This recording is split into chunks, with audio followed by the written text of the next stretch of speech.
Hello student, welcome to concept money. Student कैसे हैं आप? I hope you all are good and healthy. तो चलिए शुरू करते हैं आज की क्लास। आज की क्लास शुरू करने से पहले ये कुछ लिंक्स हैं जिनके बारे में मैं आपको जानकारी दे दूं। ये जो हमारी पहली लिंक है ये हमारी यूट्यूब चैनल की लिंक है। इसको आप सब्सक्राइब कर लिए ताकि चैनल पर कोई भी वीडियो अपलोड हो तो आपके पास नोटिफिकेशन पहुँच जाए। ये जो सेकेंड लिंक है ये फेसबुक पेज की है और ये थर्ड जो है वो इंस्टाग्राम की लिंक है। इसको भी आप फॉलो कर लिए ताकि इन पर भी आपको कुछ कुछ जरूरी महत्वपूर्ण जानकारियां आपको प्राप्त होती रहेंगी।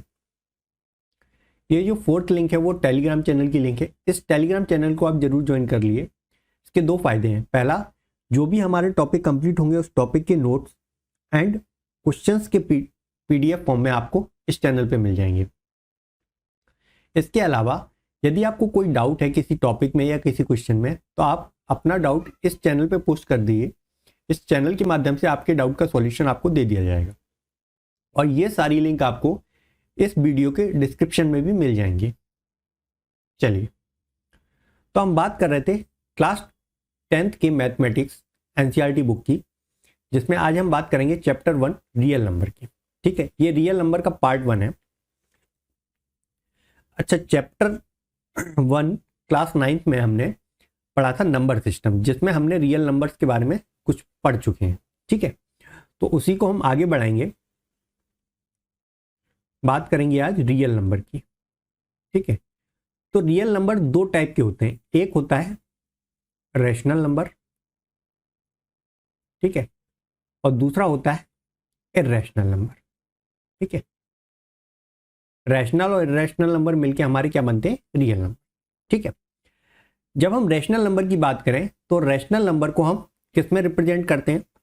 एक्सप्रेस करते हैं पी वाई क्यू फॉर्म में, expressed in P upon Q form में। ठीक है, रैशनल नंबर। और जब हम इर्रेशनल नंबर की बात करते हैं तो इर्रेशनल नंबर को हम क्या है? एक्सप्रेस नहीं करते पी वाई क्यू फॉर्म में, not expressed in P upon Q form. ठीक है, दूसरी बात करें तो रैशनल नंबर का जो डेसिमल एक्सपांशन है, डेसिमल एक्सपांशन, रैशनल नंबर का डेसिमल एक्सपांशन क्या होता है? या तो टर्मिनेटिंग होगा या नॉन टर्मिनेटिंग रिकरिंग होगा। नॉन टर्मिनेटिंग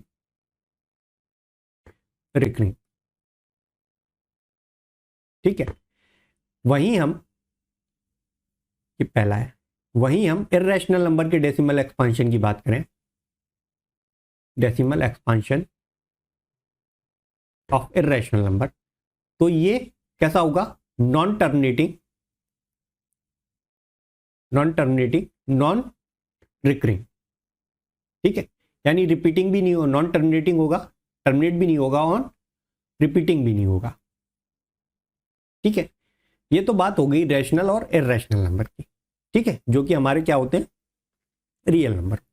ठीक, अब आज की वीडियो में हम, आज की क्लास में हम बेसिकली दो बहुत ही महत्वपूर्ण इंपॉर्टेंट प्रॉपर्टी की बात करेंगे, पॉजिटिव इंटीजर्स की। पॉजिटिव इंटीजर्स की बहुत ही महत्वपूर्ण इंपॉर्टेंट प्रॉपर्टीज की बात करेंगे। कौन कौन सी? पहली है Euclid division algorithm, Euclid division algorithm. और दूसरी बात करेंगे हम फंडामेंटल थ्योरम ऑफ अर्थमेटिक।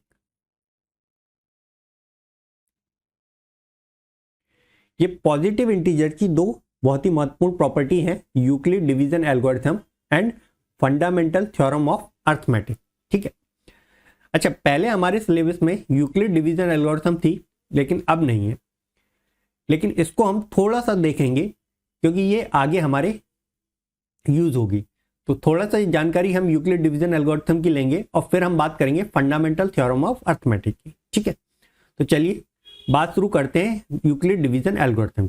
लेकिन यूक्लिड डिवीजन एल्गोरिथम पढ़ने से पहले हम बात करेंगे यूक्लिड डिवीजन लेमा की, यूक्लिड डिवीजन लेमा। सबसे पहले ये लेमा क्या चीज होता है? लेमा ऐसा प्रूव्ड स्टेटमेंट है जिसको यूज करके हम अदर स्टेटमेंट को प्रूव करेंगे। Lemma a proven statement which is use to prove other statement. और यूक्लिड डिवीजन लेमा क्या है? यूक्लिड डिवीजन लेमा क्या है कि जो हमारा division process, long division process है, उसी को हमने स्टेटमेंट में लिखा, तो वही क्या है हमारा Euclid division lemma. Euclid division lemma क्या है? Restatement of long division process. ठीक है, अब ये लॉन्ग डिवीजन प्रोसेस क्या है हम बहुत प्रीवियस क्लासेस में भी पढ़ते आए हैं, लेकिन एक एग्जांपल की मदद से समझते हैं। हमने दो इंटीजर नंबर लिए, ठीक है, पॉजिटिव इंटीजर नंबर लिए, एक 11, ठीक है, और दूसरा लिया हमने 5। ठीक, 11 क्या है हमारा डिविडेंट है और 5 क्या है हमारा डिवाइजर। अब 11 को हमने जब 5 से डिवाइड किया तो 2 टाइम क्या आया 10 आया, और रिमाइंडर क्या बच गया हमारा 1। ठीक है, a इक्वल टू हमने ये डिविडेंट है वो हमने क्या ले लिया, a इक्वल टू 11। इसी तरह जो डिवाइजर है उसको हमने क्या b मान लिया, b इक्वल टू 5।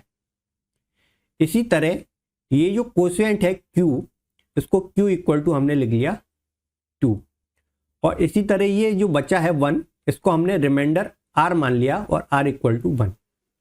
ठीक है, अब इसको हम जो लॉन्ग डिवीजन प्रोसेस है ये है, ये a b q r है, इसको हम कैसे लिख सकते हैं? एक इक्वेशन के फॉर्म में हम लिखना जाए तो 11 इक्वल टू 5 इंटू 2 प्लस 1। ये हमारा क्या है डिविडेंट है, ये डिवाइजर है, ये कोसेंट है और ये रिमाइंडर है। और इसको हम जनरलाइज कर दें तो कैसे लिख सकते हैं कि a equal to b into q plus r। ठीक है, और r क्या है हमारा, इसको और जनरलाइज करें तो r क्या होगा हमारा, r हमारा बड़ा होगा या बराबर होगा किसके, 0 के। ठीक है, और छोटा होगा किससे, जो हमारा क्या है डिविडेंट है यानी b। जो r है वो बड़ा या बराबर होगा 0 के और छोटा होगा किससे, b से। ठीक है, तो ये हमारी एक क्या है, हमने स्टेटमेंट के फॉर्म में लिख लिया, स्टेटमेंट फॉर्म में लिख लिया किसको, हमारे लॉन्ग डिवीजन प्रोसेस को। ठीक है, क्लियर है। इसी तरह यहां पे भी ये जो 1 है हमारा क्या बड़ा होगा या बराबर होगा किसके, 0 के, और छोटा होगा किससे, 5 से। ठीक है, देख पा रहे हैं हम। ठीक, चलिए अब ये यूक्लिड डिवीजन लीमा है जो भी हमने पढ़ा, इसको हम थ्योरम के फॉर्म में लिख लेते हैं और उसको प्रूफ करेंगे। तो हमारी थ्योरम 1 क्या है, यूक्लिड डिवीजन लीमा कहती है कि given positive integer a and b, there exists unique integer q and r satisfy a equal to b q plus r where 0 is less than equal to r less than b। ठीक है, ये जो previously हमने देखी वही equation. ठीक है, अब इसको हमको प्रूफ करना है, तो प्रूफ हमको दो चीज करनी है। पहली क्या करनी है, a equal to B Q plus are, where r क्या है हमारा बड़ा या बराबर होगा 0 के और छोटा होगा किससे, b से।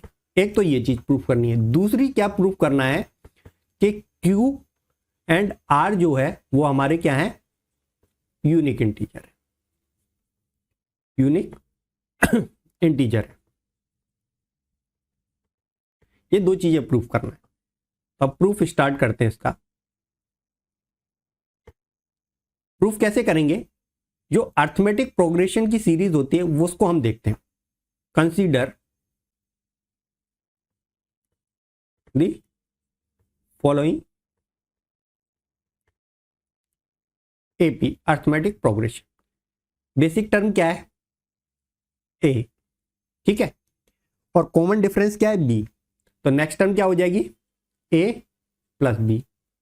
इसके बाद नेक्स्ट टर्म क्या हो जाएगी? A plus 2b। इसके बाद नेक्स्ट टर्म क्या हो जाएगी? A plus 3b and so on, बढ़ती रहेगी। इसी तरह हम लेफ्ट साइड में जाएं तो नेक्स्ट टर्म क्या होगी हमारी? A minus B. ये क्या है? Common difference B. इसके बाद नेक्स्ट टर्म क्या होगी? A minus 2b। इसके बाद नेक्स्ट टर्म क्या होगी? A minus 3b and so on, ठीक है। ए क्या है हमारी? बेसिक टर्म, और बी क्या है हमारा? Common difference. ठीक बात है। अब इस एपी की सीरीज में से हमने वो स्मॉलेस्ट नॉन नेगेटिव टर्म को निकाला। एपी की सीरीज में से हमने वो स्मॉलेस्ट नॉन नेगेटिव टर्म को निकाला जो कि इक्वल टू है, हमने आर मान लिया। Suppose R be the smallest non negative term of the AP, ठीक है। तो नॉन नेगेटिव टर्म एपी में से क्या होगी? जनरलाइज कर दें हम, A minus B into Q equal to R, ठीक है। ए हमारी बेसिक टर्म है, बी हमारा कॉमन डिफरेंस है, और क्यू क्या है? जनरलाइज कर दिया, क्यू की वैल्यू क्या होगी? 1 0 1 2 3 इस तरीके से, ठीक है, इक्वल टू आर, ठीक है। इसको हम और क्या लिख सकते हैं? A equal to B Q plus R, और इसमें आर क्या होगा? आर हमारा बड़ा या बराबर होगा किसके? 0 के, और छोटा किसके होगा? बी से, ठीक है। तो ये हमको प्रूव करना था, जो फर्स्ट प्रूफ वो हमारा आ गया, ठीक। सेकंड हमको क्या प्रूफ करना है कि क्यू एंड आर जो है हमारी क्या है? Unique term. पहली टर्म क्या है हमारी? A equal to B Q plus are where 0 is less than equal to R less than B, ठीक है। हमने एक पेयर और अज्यूम करा, let assume another pair q1 and r1 of non negative integer, ठीक है। क्या लिखेंगे? a equal to b q1 plus r1 where 0 is less than equal to r1 less than b, ठीक है। एक इक्वेशन हमारी ये हो गई, एक इक्वेशन ये हो गई, ठीक है। दोनों में क्या है? ए है, दोनों में ए है, तो हम इसको ऐसे लिख सकते हैं, b Q plus r equal to B q one plus r one, ठीक है, लिख सकते हैं। और इन दोनों में आर और आर वन जो है क्या है? या तो बड़े या छोटे होंगे 0 से, बड़े या इक्वल होंगे 0 से, या छोटा होगा b से। तो अगर हम इसको कंबाइन कर दें, तो क्या लिख सकते हैं इसको? 0 less than equal to r1 minus r less than b, ठीक है। अब बी क्यू एक साइड ले जाइए, b q minus one equal to r1 minus r, ठीक है। b कॉमन ले लीजिए, क्या हो जाएगा? q minus q1 equal to r1 minus r, और ये किसके बराबर हो गया? 0 less than r1 minus r less than equal to 0 less than b, ठीक है, यहां तक कोई समस्या? अब देखिए इसमें एक केस बनेगा, क्या केस बनेगा कि जब हमारा रिमाइंडर जीरो यानी R1 minus r equal to zero, R1 minus r equal to zero कब होगा? जब हमारा रिमाइंडर जीरो होगा। ठीक है, ये टर्म जीरो हो जाएगी। अगर ये जीरो है तो R1 इक्वल टू क्या हो जाएगा? R हो जाएगा। यानी R1 इक्वल टू R है, यानी कि ये क्या है? यूनिक है। R जो है हमारा यूनिक है। ठीक है, इसको हमने मान लिया equation 1।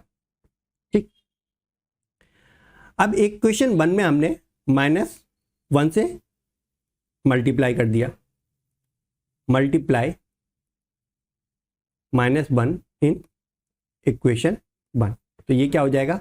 -R1 equal to -R। फिर हमने क्या किया? इसमें ऐड कर दिया A, adding A both side in equation, इसको हमने 2 मान लिया, इक्वेशन 2 में हमने बोथ साइड क्या कर दिया? ऐड कर दिया है। तो ये क्या हो जाएगा? A minus R1 equal to A minus R। अब इसको ध्यान से देखें, अगर R को इधर ले आए तो A minus R1 R equal to क्या हो जाएगा? BQ हो जाएगा। इसी तरह इस वाली टर्म में भी देखें, इसको इधर ले आए तो A minus R1 equal to क्या हो जाएगा? BQ minus 1 Q1। ठीक है, तो ये क्या हो गया? ये हो गया BQ और ये हो गया BQ। ठीक है, दोनों साइड B है तो B हम कैंसिल कर सकते हैं, तो ये क्या बचा हमारा? Q इक्वल टू Q1, और Q इक्वल टू Q1 है, इसको इक्वेशन 3 मान लेते हैं। तो इसका मतलब क्या हुआ कि Q क्या है? हमारा यूनिक है। So that equation 1 and 3 shows that Q and R are unique integer। ठीक है, तो ये जो यूक्लिड डिवीजन लीमा है इसको हमने प्रूफ कर दिया, दोनों चीजों को। पहली चीज इस इक्वेशन को हमने प्रूफ किया, और दूसरी चीज हमने क्या प्रूफ करी कि Q एंड R जो हैं वो हमारे यूनिक इंटीजर। ठीक है, ये तो हमने देख लिया यूक्लिड डिवीजन लीमा। अब बात करते हैं यूक्लिड डिवीजन एल्गोरिथम की। Euclid division algorithm. ठीक है, अब ये एल्गोरिथम क्या होता है पहले ये देखते हैं। एल्गोरिथम वो वेल डिफाइंड स्टेप हैं जिनको फॉलो करके हम किसी पर्टिकुलर प्रॉब्लम का सॉल्यूशन निकाल पाए, उसको हम क्या कहेंगे? Algorithm. A well defined step must follow for solving a type of problem. ठीक है, ये तो बात हो गई एल्गोरिथम। अब यूक्लिड डिवीजन एल्गोरिथम क्या है? वो एक टेक्निक या वो प्रोसेस है जिससे हम दो पॉजिटिव इंटीजर्स का एचसीएफ निकाल पाए। क्या है Euclid division algorithm? To compute the HCF of two given positive integer. ठीक है, कैसे निकालेंगे? एक एग्जांपल की मदद। एक हमने एग्जांपल लिया to find HCF of number 455 and 42। ये दो नंबर दिए हुए हैं, इनका हमें एचसीएफ निकालना है। ठीक है, एचसीएफ निकालना है 455 एंड 42 का। ठीक है, बड़ा नंबर क्या है हमारा? 455 है। ठीक है, इसको हम कैसे लिख सकते हैं? 42 मल्टीप्लाई बाय 10 कितने हो गए? 420। कितना बचा? प्लस 35। ठीक है, ये हमारा क्या हो गया? ए हो गया, ये बी हो गया, ये क्यू हो गया, और ये आर। जो हमने यूक्लिड डिवीजन लेमा देखा था वही फॉर्म में हो गया। A equal to B Q plus R. ठीक है, अब नेक्स्ट इस प्रोसेस को रिपीट करते रहेंगे जब तक कि हमारा रिमाइंडर 0 नहीं आ जाए। तो ये जो बी है वो क्या हो जाएगा, हमारा ए बन जाएगा, यानी 42 जो है वो हमारा क्या बन जाएगा, डिविडेंड बन जाएगा, और जो रिमाइंडर है वो हमारा क्या बन जाएगा, डिवाइजर बन जाएगा, यानी आर जो है वो बी बन जाएगा। ये हो गया 35। कितनी बार जाएगा 35 से, एक बार गया, कितना बच गया, रिमाइंडर 7। ठीक है, यहां पे भी हमारा रिमाइंडर 7 आ रहा है। फिर स्टेप को फिर से फॉलो करेंगे, बी जो है वो हमारा क्या बन जाएगा, ए बन जाएगा 35, और आर जो है वो क्या बन जाएगा, बी बन जाएगा। 7 मल्टीप्लाई बाई 5 कितना हो गया 35, बचा क्या, रिमाइंडर 0। इस स्टेप में हमारा क्या आ गया, रिमाइंडर 0 आ गया। तो ये जो बी है वही हमारा क्या हो जाएगा, इन दो नंबर्स का एचसीएफ हो जाएगा, यानी एचसीएफ ऑफ 455 एंड 42 इज 7। ठीक है, तो यूक्लिड डिवीजन एल्गोरिथम से हम किन्हीं भी दो नंबर जो हमको दिए हुए हैं उनका हम एचसीएफ फाइंड कर सकते हैं। ये क्या, यूक्लिड डिवीजन एल्गोरिथम क्या है, एक प्रोसेस है to compute the HCF of two given positive integer. ठीक है, ये तो बात हो गई यूक्लिड डिवीजन एल्गोरिथम। अब हम बात करेंगे हमारी जो सेकंड पॉजिटिव इंटीजर की प्रॉपर्टी थी, फंडामेंटल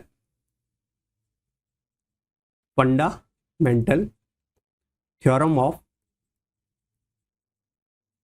अर्थमेटिक। ठीक है, ये सेकंड प्रॉपर्टी थी हमारी पॉजिटिव इंटीजर। ये प्रॉपर्टी क्या कहती है, फंडामेंटल थ्योरम ऑफ अर्थमेटिक में कि कोई भी हमारा जो नेचुरल नंबर है उसको हम प्राइम फैक्टर के प्रोडक्ट के फॉर्म में रिप्रेजेंट कर सकते हैं। क्या कहते हैं, any natural number can B written or expressed as a product of its prime factor। कोई भी नेचुरल नंबर है उसका हम फैक्टराइजेशन करेंगे तो हमारे प्राइम फैक्टर्स मिलेंगे। उन प्राइम फैक्टर्स के प्रोडक्ट क्या होगा, वो हमारे नेचुरल नंबर के बराबर होगा। ठीक है, फॉर एग्जाम्पल 4 हमारा एक नेचुरल नंबर है। अब इसके हम फैक्टर निकालें तो क्या बनेगा, 2 इंटू 2। ठीक है, 2 क्या है, हमारा एक प्राइम फैक्टर है, और 2 क्या है, ये भी हमारा प्राइम फैक्टर है। ठीक है, तो हमने प्राइम फैक्टर के प्रोडक्ट के रूप में लिख दिया इस नेचुरल नंबर को।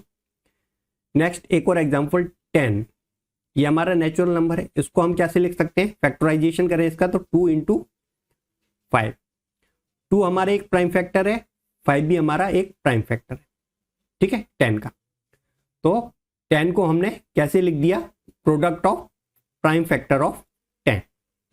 एक एग्जांपल और 2 1 2 5 2। ठीक है, ये एक बड़ा नंबर है। जब इसके हम फैक्टराइजेशन करेंगे तो क्या आएगा हमारा, 2 into 2 into 3 into 7 into 11 into 23। ठीक है, तो इसमें देख लीजिए हमारे सारे प्राइम फैक्टर्स आ रहे हैं। ये 2 भी प्राइम फैक्टर है, ये 2 प्राइम फैक्टर है, 3 भी प्राइम फैक्टर, 7 प्राइम फैक्टर है, 11 भी प्राइम फैक्टर है, 23 भी प्राइम फैक्टर। तो 2 1 2 5 2 को हमने कैसे रिप्रेजेंट किया, प्रोडक्ट ऑफ प्राइम फैक्टर। ठीक है, यही है हमारी फंडामेंटल थ्योरम ऑफ अर्थमेटिक। इसी को हम थ्योरम के रूप में देखते हैं। तो हमारी थ्योरम 1.2 क्या है, फंडामेंटल थ्योरम ऑफ अर्थमेटिक, कि every composite number can be expressed as a product of prime and there this factorisation is unique apart from the order in which the prime factor occur. ठीक है, तो एक हमने example लिया, एक composite number लिया हमने 32760, एक बड़ा नंबर है ये। ठीक है, कंपोजिट नंबर है, यानी कि इसके 2 से ज्यादा फैक्टर होंगे। ठीक है, 2 से ज्यादा फैक्टर होंगे। तो इसके फैक्टर निकालते हैं। हमने 2 से इसको डिवाइड किया, 2 एंड 16380, ठीक है। अगेन फिर 2 से डिवाइड किया, क्या बचा, 8190। अगेन 2 से किया, क्या बचा, 4095। अगेन अब 2 से डिवाइड नहीं हुआ, 3 से डिवाइड किया, 1365। अगेन 3 से डिवाइड किया, कितना बचा, 455। अगेन 5 से डिवाइड किया, कितना बचा, 91, ठीक है। अगेन 7 से डिवाइड किया, कितना बचा, 13। 13 भी हमारा प्राइम है, 7 भी प्राइम। तो देखिए जब हमने यहां से शुरू किया और यहां से लेके ये यहां तक, ये सारे क्या हैं, हमारे प्राइम फैक्टर्स, ठीक है। तो 32760 को हम कैसे एक्सप्रेस कर सकते हैं, प्रोडक्ट ऑफ प्राइम फैक्टर्स में 2 into 2 into 2 into 3 into 3 into 5 into 7 into 13। अब जो कॉमन प्राइम नंबर्स हैं उनको हम पावर के फॉर्म में लिख सकते हैं। तो 32760 equal to 2 to the power 3, 3 बार है 2, इसी तरह 3 2 बार है तो 3 to the power 2 into 5 into 7 into 30। और ये क्या है हमारा, ये हमारे प्रोडक्ट हैं, प्रोडक्ट ऑफ प्राइम्स फैक्टर, ठीक है। अब जब भी हम 32760 के फैक्टराइजेशन करेंगे तो हमको यही नंबर, यही प्राइम फैक्टर्स मिलेंगे, ठीक है, कुछ और अलग नहीं मिलेगा। इनका ऑर्डर चेंज हो सकता है, यानी 2 की जगह हम पहले 3 से डिवाइड कर दें या 7 से कर दें, तो ऑर्डर तो वेरी करेगा, लेकिन जो प्राइम फैक्टर्स हमारे आ गए हैं वही रहेंगे, प्राइम फैक्टर्स चेंज नहीं होंगे। जितने नंबर में प्राइम फैक्टर्स हैं वही प्राइम फैक्टर हमारे रहेंगे, ठीक है। यही कह रहा है हमारा थ्योरम 1.2, ठीक है, फंडामेंटल थ्योरम अर्थमेटिक। या मोटा माटी हम कह दें तो हम क्या कह सकते हैं कि prime factorization of natural number is unique except for the order of its factor, ठीक है। तो ये हमारा फंडामेंटल थ्योरम ऑफ अर्थमेटिक। अब जो भी हमने प्रॉपर्टीज पढ़ी हैं उन पे बेस्ड क्वेश्चन किस तरीके के आते हैं वो एक बार हम देख लेते हैं। तो पहला क्वेश्चन है हमारा, consider the number 4 to the power n where n is a natural number, check whether there is any value of n for which 4n end with the digit 0। इसमें यह कह रहा है कि हमको चेक करने को बोल रहा है कि 4n की किसी वैल्यू के लिए जो 4n है इसकी जो वैल्यू आएगी उसकी जो एंड डिजिट है वो 0 होगी या नहीं होगी, वो हमको चेक करके बताना, ठीक है। यदि एंड डिजिट 0 होने का मतलब है कि वो 5 से डिवाइड 10 है, 5 से डिवाइड होगा 20 है, 5 से डिवाइड होगा 30, एंड में 0 है, 5 से डिवाइड होगा 40, एंड में 0 है, 5 से डिवाइड। तो कोई भी वो डिजिट जिसके एंड में, कोई भी वो नंबर जिसके एंड में 0 हो वो किससे डिवाइड होगा, 5 से डिवाइड। यानी हमको चेक क्या करना है कि 4 to the power n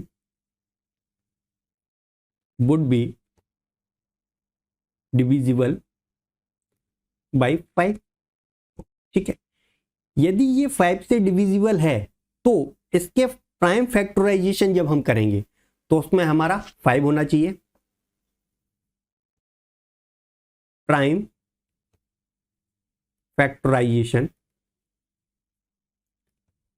of 4 to the power n would contain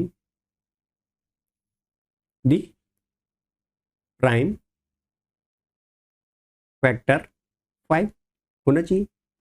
ठीक, अब इसके 4 to the power n को हम कैसे लिख सकते हैं? 2 to the power 2 power n ऐसे लिख सकते हैं। और क्या लिख सकते हैं? 2 to the power 2n ये लिख सकते हैं। अब 2 क्या है हमारा? खाली एक ही फैक्टर इसमें निकल के आ रहा है। ठीक है, 2 is the only prime factor. ठीक, 2 की पावर क्या है? 2n, यानी 2 जो है 2n टाइम्स हो सकता है, लेकिन फैक्टर क्या है? एक ही है, 2। ठीक है, सो दैट जब हमारा एक ही फैक्टर आ रहा है 2, तो हम क्या कहेंगे? So that 4 to the power n is no natural number and with the digit 0। क्योंकि अगर 0 से डिजिट एंड हो रही होती तो इसमें प्राइम फैक्टराइजेशन में प्राइम फैक्टर 5 जरूर होता। ठीक है, तो ये है क्वेश्चन नंबर 1। नेक्स्ट क्वेश्चन देखते हैं। नेक्स्ट क्वेश्चन दिया है, find the LCM and HCF of 6 and 20 by the prime factorization method. ठीक, बहुत इजी है, इसको सॉल्व करते हैं। 6 के प्राइम फैक्टराइजेशन क्या होंगे हमारे? 6 को हम क्या लिख सकते हैं? 2 and मल्टीप्लाई 3। 20 को क्या लिख सकते हैं? प्राइम फैक्टराइजेशन क्या होगा 20 का? 2 इंटू 5, यानी 2 to the power 2 इंटू 5 लिख सकते हैं। ये क्या है हमारे? 6 and 20 के प्राइम फैक्टराइजेशन। ठीक, पहले बात करते हैं हम एलसीएम की। एलसीएम क्या होता है हमारा? Least common multiple. Least common multiple. ठीक है, अब लीस्ट कॉमन मल्टीपल में हम क्या करेंगे कि देखिए 6 के फैक्टर क्या है हमारे? 2 और 3। 20 के फैक्टर क्या है? 2 to the power 2 and 5। ठीक है, तो एलसीएम क्या कहता है? Product of the greatest power of each prime factor involve in the number. ठीक है, तो इसमें जितने भी प्राइम फैक्टर इन्वॉल्व हुए उसकी ग्रेटेस्ट पावर हमको लेनी है। यानी 2 इसमें इन्वॉल्व है, 2 इसमें भी इन्वॉल्व है, लेकिन 2 की हाईएस्ट पावर किसमें? इसमें है। तो हम क्या लेंगे? 2 to the power 2। ठीक है, इनटू 3 इसमें है, इसमें नहीं है, लेकिन 3 इसमें है, लेकिन इसकी हाईएस्ट पावर क्या है? 1। क्या लेंगे? 3। ठीक, इसके दोनों हो गए। अब इसमें क्या है? फैक्टर 5 है। ठीक है, और 5 की हाईएस्ट पावर क्या है? 1 है। तो क्या लेंगे? 5। क्या हो गया ये?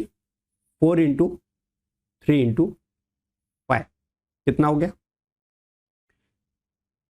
4 3 12 और 12 इंटू 5 60। ठीक है, तो ये दो नंबर 6 and 20 का एलसीएम कितना आया हमारा? 60 आया। इसी तरह हम एचसीएफ की बात करें। एचसीएफ क्या होता है हमारा? Highest common factor. Highest common factor. ठीक है, इसमें क्या करेंगे हम कि product of the smallest power of each common prime factor in the number. Smallest power लेनी है, वो भी जो कॉमन फैक्टर हो। अब देखिए इसमें खाली एक ही कॉमन फैक्टर दिख रहा है, वो हमको क्या दिख रहा है? 2। 2 इसमें भी है और 2 इसमें भी है, और उस 2 की भी क्या लेनी है? Smallest power. और स्मॉलेस्ट पावर क्या है? इस वाले में है 1, तो क्या आ जाएगा? खाली 2।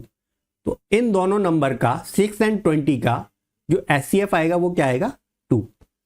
सो LCM of 6 and 20 is 60 and HCF of 6 and 20 is 2। ठीक है, इस तरीके से हम कोई भी नंबर दिए हुए हैं तो प्राइम फैक्टराइजेशन मेथड यूज करके HCF और LCM निकाल सकते। Next question number 3।